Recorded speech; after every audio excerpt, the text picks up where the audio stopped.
আসসালামু আলাইকুম, সবাইকে স্বাগত হেলথ নিউজ টিপস অ্যান্ড ট্রিক্সে।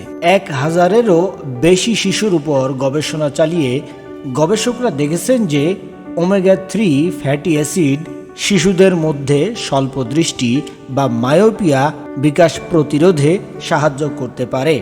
মাছের তেলে প্রচুর পরিমাণে পাওয়া যায় এমন ওমেগা-3 ফ্যাটি অ্যাসিডে সমৃদ্ধ খাদ্য শিশুদের মধ্যে স্বল্প দৃষ্টি বা মায়োপিয়া বিকাশ রোধে সাহায্য করতে পারে। অন্যদিকে মাখন, পাম অয়েল এবং রেড মিটে পাওয়া যায় এমন স্যাচুরেটেড ফ্যাট বেশি পরিমাণে গ্রহণ করলে এই সমস্যার ঝুঁকি বাড়তে পারে।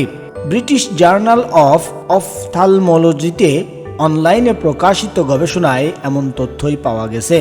গবেষকরা উল্লেখ করেন যে বিশ্বজুড়ে, বিশেষ করে পূর্ব এশিয়ায় মায়োপিয়ার প্রাদুর্ভাব বাড়ছে এবং ধারণা করা হচ্ছে যে 2050 সালের মধ্যে বিশ্বের প্রায় অর্ধেক জনসংখ্যা এতে আক্রান্ত হবে। তারা ব্যাখ্যা করেন যে অত্যাধিক স্ক্রিন টাইম এবং বাইরে কম সময় কাটানো, পাশাপাশি বংশানুক্রমিক প্রবণতাকে সম্ভাব্য ঝুঁকির কারণ হিসেবে মনে করা হয়। ওমেগা-3 পলিঅনস্যাচুরেটেড ফ্যাটি অ্যাসিড, যা শুধুমাত্র খাদ্য থেকে পাওয়া যায়, তা ড্রাই আই ডিজিজ এবং বয়স সম্পর্কিত ম্যালিকুলার ডিজেনারাইজেশন সহ দীর্ঘস্থায়ী চোখের একাধিক সমস্যা প্রতিরোধ করতে পারে বলে মনে করা হয়। কিন্তু সেগুলো মায়োপিয়া প্রতিরোধে সাহায্য করতে পারে কিনা তা স্পষ্ট নয়, কারণ এ যাবৎকালের গবেষণাগুলো পরীক্ষামূলক ছিল এবং মানুষের সাথে করা হয়নি।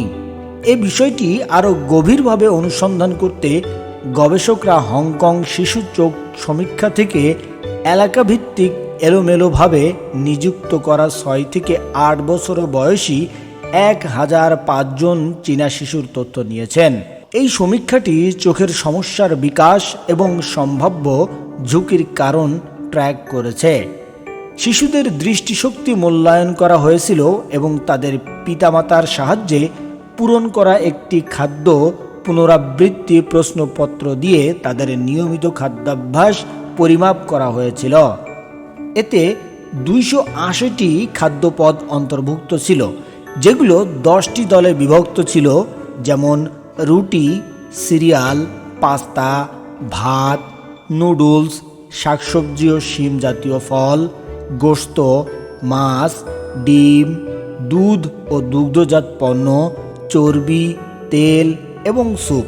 এরপর প্রশ্নপত্রের উত্তরগুলোর ভিত্তিতে শক্তি, কার্বোহাইড্রেট, প্রোটিন, মোট চর্বি, saturated fat, mono unsaturated fat, cholesterol, iron, calcium, vitamin A এবং সি, ফাইবার, স্টার্চ, চিনি এবং অন্যান্য পুষ্টি গ্রহণের পরিমাণ হিসাব করা হয়েছিল।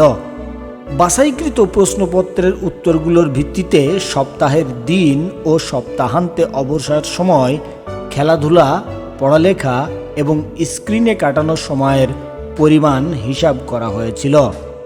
সর্বমোট প্রায় 1/4 শিশুর মায়োপিয়া ছিল। ওমেগা-3 ফ্যাটি অ্যাসিডের উচ্চতর খাদ্য তালিকাগত গ্রহণ এই সমস্যার কম ঝুঁকির সাথে সম্পর্কিত ছিল।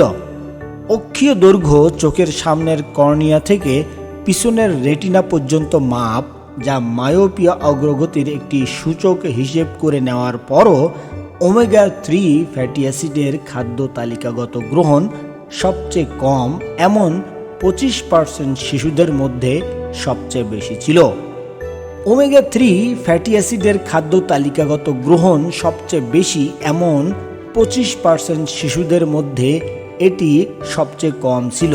এটি একটি পর্যবেক্ষণমূলক গবেষণা এবং এটি কার্যকারণ প্রতিষ্ঠা করতে পারে না, এবং গবেষকরা স্বীকার করেন যে খাদ্য পুনরাবৃত্তির প্রশ্নগুলো স্মৃতির উপর নির্ভর করে এবং সময়ের সাথে সাথে খাদ্যাভ্যাসের তাৎক্ষণিক চিত্র প্রদান করে।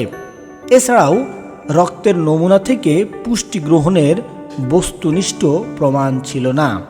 হংকংয়ে মায়োপিয়ার প্রাদুর্ভাব বিশ্বে সর্বোচ্চগুলোর মধ্যে একটি।